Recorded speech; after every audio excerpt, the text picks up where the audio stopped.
Bugün ev bazarında tələbələr üçün qiymətlərin nə dərəcədə əlçatan olduğunu araşdırırıq. Onların sözlərinə görə xüsusilə kirayə evlər tələbə büdcəsi üçün kifayət qədər ağırdır. Bəs onlar bu vəziyyətdən necə çıxış yolu tapır? Gəlin vətəndaşlardan sorğu keçirdək. Evlər çox bahadır. Ona görə də alıcı yoxdur. Elə yalandan gəlib dayanırıq burada. Satan adam 150 minlə məsələn ev alır, 2 otaqlı, 2 otaqlı ev alır. Onu neçə verməlidir? 200-ə 300-ə verməyəcək ki, verir 600-ə 700 manata. Özünü dolandırmasın. Yəni ki, belə. बहुत da qiymətlər qalxıb da. Siz deyəsən Azərbaycanda yaşamırsınız. Ümumiyyətlə hər il məktəb qabağı evləri qalxızırlar. Bilmirəm də bu süni söhbətdir, yoxsa belə özlərini sərf edən söhbətdir. Əsasən də tələbələrə ev verilmir. Çünki onlar gəlirlər, dağıdırlar.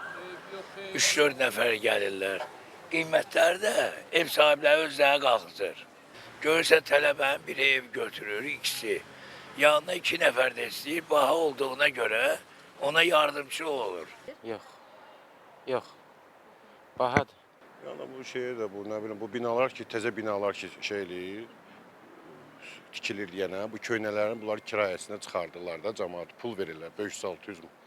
Yəqin ona görə.